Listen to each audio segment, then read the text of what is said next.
So yesterday, I can call it a debate. Let's call it at the moment an emotional debate ensued from social media between Nelson Chamisa as well as Hopewell Chinono. Hopewell Chinono responding to a text by Nelson Chamisa where he indicated that he has been vindicated following the news surfacing online.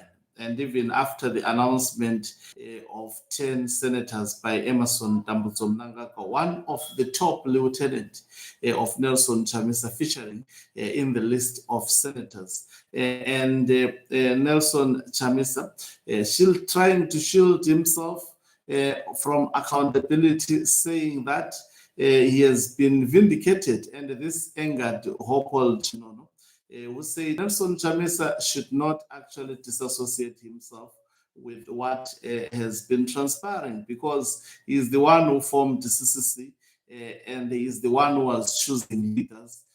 So to actually distance himself from what transpired in CCC was not fair. And as such, Nelson Chamisa responded today, and Hopewell made demands that Chamisa should reveal the constitution, should reveal the structures as well as organogram of CCC, and prove beyond reasonable doubt that CCC was indeed structured. Has Nelson Chamisa done that? I will be reading long text of both Nelson Chamisa and Hopewell Chinono. And as usual, I do not pick sides. I happen to be lucky because I was never a CCC member, and I'm just an ordinary Zimbabwean. So he says, setting the record straight. I want to see whether Mnangagwa has set the record. Nelson Chamisa has set the record straight. He says, Dear Daddy Hope, he says, I am making this response out of 10 with my usual approach not to engage individuals personally. I spoke to you in 2022. It's been long. Soon after the death of Dr. Alex Makaisa, we stopped talking after there had been a leaked audio in which you and the unidentified intelligence operative were gratuitously attacking me without basis or reason and through lies. When you had direct and full access to me, I therefore saw no reason in continuing to trust you. Since then, you have been on a hateful smear campaign, devoting your time to paint me a monster and less than wise. Your post earlier follows a series of others like sounding character assassinations and malicious attacks. A line has been consistently crossed, whereby all manner of false narratives have been manufactured to damage and harm my standing, even where the verifiable truth suggests and informs otherwise. I make the following submissions on the various wild assertions, with the sole intent of putting to bed these sideshows, distractions, and allow us to focus our attention on citizens' struggles where it is needed most. My focus is on fighting for freedom, transformation, a citizens' republic, and a citizens' government in our lifetime. The following are falsehoods that have been peddled and the lies conceived or concocted by haters. 1, I am a champion of structured and organized grassroots movements, outfits, having successfully founded and formed MTC, MTC Alliance, and CCC. It is simply not true that I am averse to structured politics. My record within the democratic movement says it all. I am part of a proud history of forming strong movements, which I have defeated dictatorship to the point of them now attempting to ban elections. Which other movements on the continent have been as strong electorally as MTC, MTCA, and CCC? Check my involvement in all the three. I am fully aware of how you achieve results. A movement is not just a name. A movement is an idea, a strategy, a structure. It's about collective leadership, it's team effort, it's energizing the base, it's an organized approach, but above all, an ability to evolve and survive. Uncompromised, you do not organize effectively as we did and win elections successively as we did without a plan, method, a structure, and a strategy. If it were that easy and straightforward, everyone would be able to do it. I am proud. I am a proud team player. It is not true that the CCC was a one-man band. CCC is the local government, is in the local government, National Assembly, and Senate. So how does CCC become a one-man band when it is represented across these arms of government and state? Yet the one man, yours truly, is not even part of the band. It's just outright malice. You say I made myself president and deliberately built CCC around myself. That is false and malicious. CCC organically emerged from broad consultations we made across the length and breadth of Zimbabwe. Prior to its formation, the citizens I consulted nationwide gave a mandate to spearhead the then new baby as a response to the hijacking of the MDC alliance upon its machinations. We went out into the countryside with three questions. One, what do we do with the fact that the court has taken away the party name and the party from us? Two, do we continue to participate in disputed elections without reforms?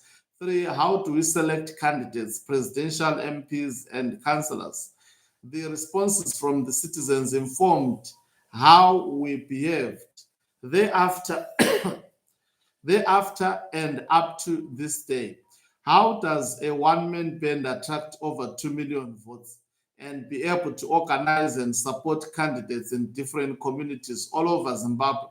As a matter of verifiable fact, the CCC had organs such as the Citizens National Assembly, which met and made binding decisions, which I was also bound to, even in instances where I was of a different political or strategic view. The CNA brought together cluster leaders, represented different districts. We also had committees as well as bureaus. The second post, it's very long. He says, okay, let me read. Heads who shared the responsibility of the stewardship of CCC. CCC had an administration bureau, an international relations bureau, a political bureau, an election bureau, a communications bureau, an organizing bureau, a fundraising bureau, a local government bureau, etc. The different leaders who led these bureaus and presented reports at various times are known and identifiable below. We had the cluster leaders in the districts of our provinces across the country. We also had change champions in every village and street. That was a structure. Three, it is not true that as leader, I personally chose candidates. This is utter and blatant falsehood. There are some candidates whom I did not even prefer, but I would not replace what the wards and constituencies had through an internal democratic process. CCC had a candidates independent selection procedures and a panel and an appeals structure which I did not even sit in. Candidates were popularly selected by the grassroots through a novel, disruptive, inaugural, but very effective approach which we used. Regarding the selection process itself, all opinion leaders I met stressed the importance of a consultation approach opposed to different primary election. The guidelines of the approach is public knowledge. It's not correct that I handpicked candidates. As a matter of fact, to this day, not even a single constituency contested the candidates that were announced, nor did any candidates formally register displeasure within the party.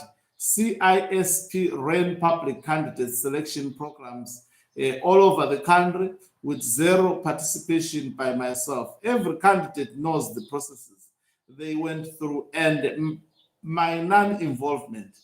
Any displeasure remains a fabrication of those who didn't make it. 4. It is not true that CCC did not have elected leaders. Public representatives are elected. Citizens met in their different communities and elected their leaders, including the interim leaders who managed the day-to-day affairs of CCC at national level. A leadership is elected or appointed. Our circumstances were unique in many ways, which motivated our strategies. Days in our formation, we had to participate in by-elections. Within 18 months, we had to participate in a national election, which otherwise made the need for a Congress not an immediate strategic priority. CCC had structures which organized our political activities in communities, the rallies we held and votes we attracted. The rigging, notwithstanding, tell a story. Even after the rigged elections, the CNA met to resolve the way forward. How can anyone be blind to see this reality? 5. It is not true that CCC did not have constitutive documents, including a constitution. This constitution before a court of law is common. This constitution is before a court of law. It's common cause that one cannot challenge an organization in court unless it is a legal persona. For you to register with ZEC for electoral participation, you must have a constitution and an identifiable leadership structure for correspondence. ZEC had the CCC constitution. This constitution is with the Zimbabwe Electoral Commission, the Ministry of Finance, the Court of Law, and the Parliament of Zimbabwe. Case in point, the Speaker of Parliament of Zimbabwe, Advocate Jacob Mutenda, used that very constitution to authenticate correspondence with him, including but not limited to the time where we sent the list of CCC parliamentary leaders and focal persons after the 2022 by-elections. In the meantime, that man 10,000 you offered to donate upon the adducing of the evidence on the existence of a constitution and organogram, please transfer it to the Kariba Ferry cause and survivors. 6. It is for me personally an insult to the collective wisdom of Zimbabweans that there was no rallying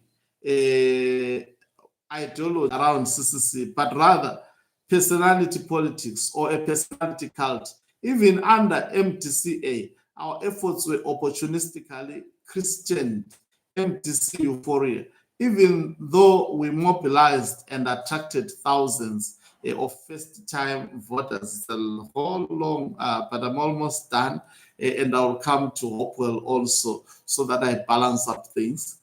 Under CCC, we maintained our base and continued attracting more first-time voters. How do we manage all this? Absence a message which the masses resonate with. For the avoidance of doubt, our collective rallying point as citizens in 2023 was a Zimbabwe that works for everyone. We developed a new Great Zimbabwe blueprint which captured our ideas and governance framework.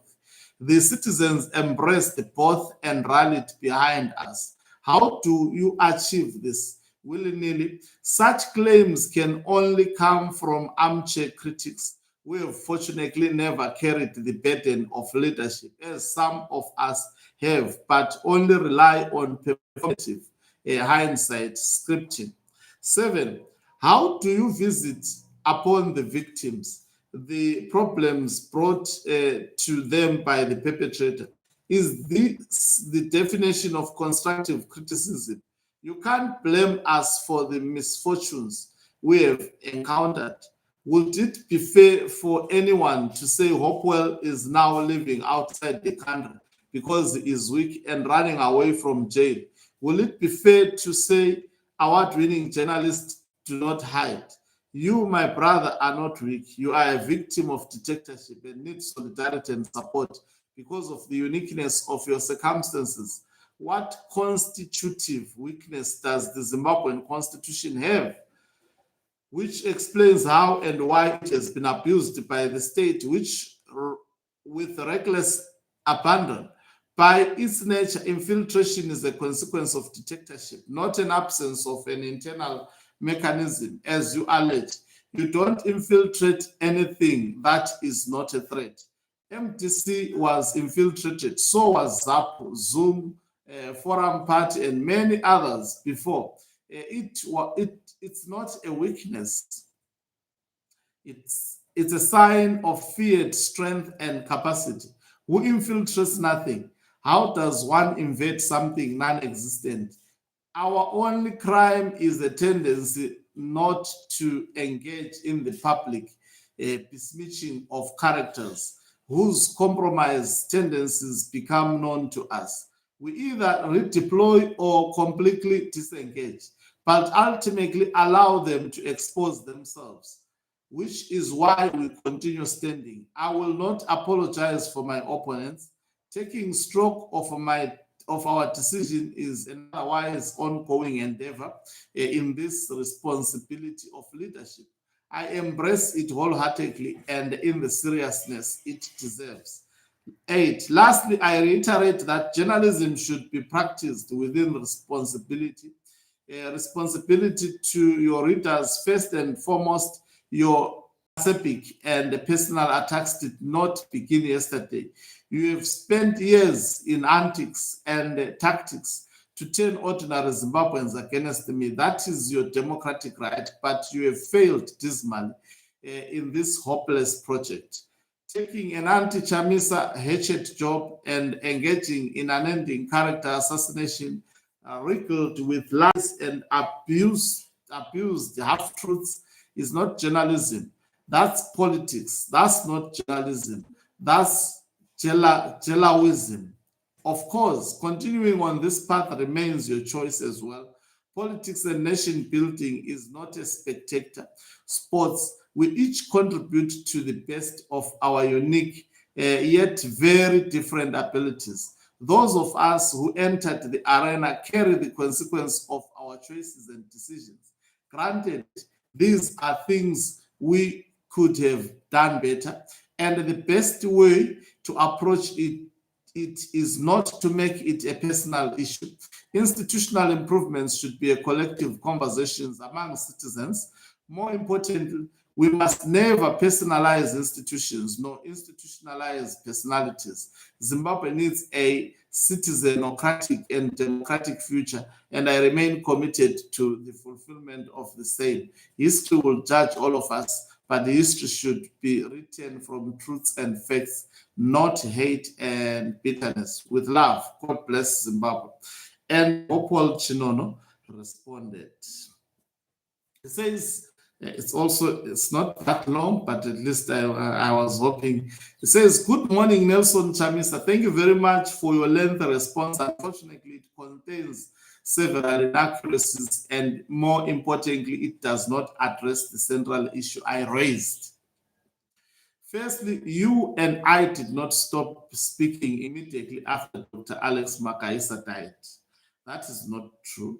We stopped speaking after you called me and accused Job Sikala, who was in prison. After you called me and accused Job Sikala, who was in prison at the time, of working with General Constantino Chiwenga. You told me that this information had come from a member of parliament who had been imprisoned with Job Sikala. That is when we disagreed and stopped communicating. During that conversation, I told you that you were kicking a man while he was down. I said that if you had concerns about Job Sikala's supposed associations, you should wait until he was released from prison and speak to him directly. You should not make such serious judgments about an imprisoned man on the basis of gossip when he was unable to defend himself. Second, Your lengthy essay does not address the substantive issues I raised. I said that CCC had no constitution and no formal leadership organogram. You publicly accused me of lying. You said that a constitution existed and that there was an organogram showing who occupied the principal leadership positions, including the president, vice president, secretary general, and chairperson. You also said that you would produce these documents. Yet your long response produces neither the constitution nor organogram. This is not a dispute that requires another essay about our personal relationship. It is a straightforward factual matter that cannot be resolved through evidence. If authentic CCC constitution existed at the relevant time, produced the dated and officially adopted document. If a formal leadership organogram existed, produce the contemporaneous document showing the office bearers and their positions. The burden of proof lies with the person claiming that this document existed. A lengthy response cannot substitute for the documents themselves, and changing the subject does not answer the question. Our personal history is not the issue. The issue is whether CCC had a legitimate constitution and a formal leadership structure. You accused me of lying about that specific matter. So please provide the evidence supporting your accusation. This is a simple matter of evidence, not eloquence. Produce the constitution and organogram. Thank you. Now, there is Honorable Stella who responded, and Chamisa, let me just read for a few minutes. It says, hi, Chamisa. I could be wrong, but I think that Hopewell critique was never a claim that ZANU-PF is pure or that infiltration did not occur. It was that leadership design matter, that concentrating power while refusing transparent, elected, and accountable institutions creates the very conditions under which infiltration and capture thrive. And that a serious opposition must own those choices rather than recycle the snake pit. Infiltrators, fresh start, script without institutional learning. Sakayo response confirms rather than dispute some of his assertions. Kutizibute Pachekerere. If the constitution and full organogram fully existed, robust binding instruments, publishing them in full would have been the simplest, most decisive rebuttal, asserting their existence with authorities while withholding them from public examination fails the transparency standard a democratic alternative must meet. The 10K challenge remains unmet because the documents have not been laid before the citizens. So this is the matter. I would not go far, but I have to record something also pertaining what Hopewell Chinono released. There's a separate matter. Thank you very much for watching us. If you're watching us for the very first time, please do remember to press the red or black subscribe button so that next time when we beam live, you become the very first one to watch us. You can financially support this channel by pressing the join button and be part of our members who are the heartbeat of this channel. You can equally do so by pressing the thanks button